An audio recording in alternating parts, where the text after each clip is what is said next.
Greetings, everyone. Welcome to Chess Advance. This game is from Grenke Chess Freestyle match that was played in Germany. And here with the white pieces, we have Magnus Carlsen, who has had an absolutely amazing tournament. He beat Hikaru. He has beaten all the young prodigies. He has also beaten Fabiano Caruana, and here he faces Parham Maghsoodloo. So definitely not a player to be taken lightly, and it's going to be a very interesting game. So without further ado, let's start with this game. Magnus starts with c3, e5, f4, and just e caps on f4. Knight to d3, c6, and a very nice queenside castle by Magnus. We have d5 immediately going for the center. We have knight to b3, knight to d6, and queen caps on f4. Queen to e7, and here just bishop to c5, just very nicely pinning that knight. And here you could choose to go for a lot of variations, but the best move in this position is f6. And the idea behind f6 is that after knight to d4 comes, now you play this queenside castle, bishop to b4, and here after bishop to e6, you have this knight captures, queen captures, and after knight to c5 attacking the queen. Once the queen moves, you play queen to f3, and after g6 you play this rook d to f1, a5, and here after knight to d3 attacking the queen, queen to e6, just capture that pawn. And here slowly but surely black will improve its position, but for that you will have sufficient compensation, because here in this position after f5 and d4, I mean the position looks absolutely equal with the exception of the a2 pawn. I mean black is a pawn down, but at the end of the day it's still a draw. So here after bishop to c5, not going for f6 in this position, but going for a very nice knight to b6. And here after knight to d4, here just g6 was played, but it gives a little bit Magnus a bit too much, because here in this position Magnus goes for knight to e5, just very nicely centralizes this knight. And you have to understand that it can get a little bit difficult if Parham is not that much careful, because there might be some ideas of sacrificing the knights here for maybe just giving two knights for the rook. But here just f6 was played, but now just comes this knight e captures, and absolutely that's what I was talking about. And here after b captures, we have knight captures going for that sacrifice, and now you are going to get two pawns and a rook and the exchange. So it will be good enough, or maybe it won't be. You never know.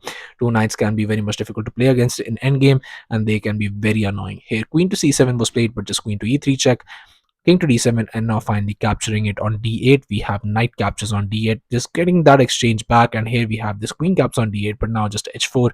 And now in this position just bishop to e6, and here we have h5 just pushing it all the way, but now g5 not allowing Magnus to get all that h5 h6 moves in. And we have this rook h to f1, but finally this knight to knight d to c4. We have queen to f2, knight to a4, and you can see that already that there is a lot of pressure against those pawns, and those knights are looking absolutely insane. And Magnus has to deal with them if he is to try and win this. So in this position the best move is just going for this e4. Just king is in the center. I mean basic, even in chess 960, basic principles always will help you win the game.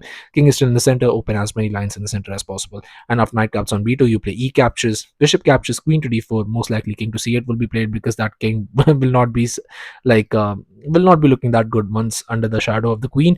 d3, but here after the knight moves, you play king captures, knight caps on d1, just getting back the exchange. And here after rook to e8, now you play this king to a1. King will be feeling a lot safer here. And after bishop to b4 attacking the queen, queen to b5, queen to f2, you'll have this h6. And the structure looks absolutely solid, while as white structure does not look that solid. But white is up a few pawns, so white is the one who's going to be winning this game, or trying to win this game. But here in this position after knight to a4, bishop to f5 was played by Magnus, and he just loses all his advantage in one move. But Parham absolutely has to play with perfect precision to be able to beat Magnus or draw this game. Here bishop to f4 was played, and it's not that good of a move as the what could have been in this position. Here queen to d4, but now just king to c6, and here we have bishop caps on e6, knight captures on c5, just rook caps on f4, and here just g captures. Magnus gives up the exchange, but he does have compensation for it. Here bishop caps on d5 with a check, queen captures, and here just going for this queen caps on f6, just attacking the rook. We have knight to d6 in this position, because also that comes with a very nice check. And you're going to pick up the rook, but you already have two knights for the rook. So in the end game, it's just very difficult to face pair of knights, man. You cannot even shake them if you don't have enough pawns. Here queen caps on h8, but here just queen caps on a2, and it is already looking very, very dangerous for Magnus. But Magnus knows how to handle this position. Magnus goes for d4, just making some breathing room for the king. Knight to b3 check, king to c2, and here just queen to a4. Now there are going to be lots and lots of discoveries, and it's just very difficult to play. Here just d5 check was played by Magnus. king to c5. And in this position, the best move for Magnus is just king to b. Best move for Parham is just king to b7, because here after queen to h7 check, king to b8, queen to h8, king to c7, and all of these checks are going to be there in the position. And obviously not here. Yeah, you want to play that because otherwise you just lose the knight. You don't want to lose the knight. King to c8, and here after queen to f8, king to d7. Most likely this is going to end in a draw. But here after d5 check, we have king to c5, and it just gives Magnus again that little bit, that little thing that he needs every single time, and he's able to convert that endgame to victory. Queen captures on h7, but you have to understand that this very nicely guards this diagonal, and that's very much crucial in this position, because here king to b6 was played, queen to g6, king to c7, and here h6 was played. But now comes the real star of the show. We have knight to d4 check. And what do you do in this position? Do you go for d2 or do you go for c1? One move actually makes you as much equal to a world champion, and the next move actually makes you a person who just blunders all the time in chess. So let's see what move you choose.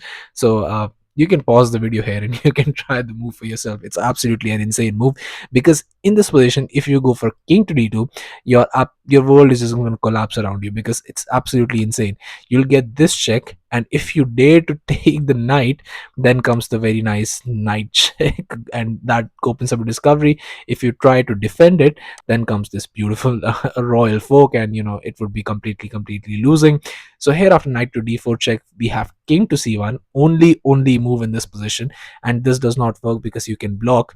But you have to understand that unfortunately for Parham Maghsoodloo, on just move 31, his clock ran out, and Magnus Carlsen got this spectacular victory in a drawing endgame. I mean, you cannot win this endgame. This is a draw. Well, why I'm saying it's a drawn endgame, because here after queen to a1 check, you have queen back to b1, and after knight to b3 check, king to c2, queen to a4, and rook to d3, you'll most likely get this knight to e4, and after king to d1, knight b to c5 check, b3. But here after knight to f2, here you have this very nice king to c2 resource, and queen to b4, again pinning this.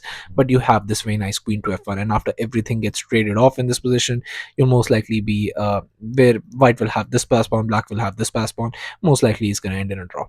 But here unfortunately for Parham, his clock ran out, and Magnus got this spectacular victory in 31 moves. I mean, finding all of this crazy moves against a rook against two knights is absolutely insane. I mean, spotting it in seconds, actually, this king to c1 is I mean, but he's Magnus, that is expected of him. So yeah, thank you all for watching. I'll be coming back with games like these, so stay tuned to the channel and do subscribe if you like the content. And thank you all for watching. Yeah, stay tuned. I'll be seeing you very soon.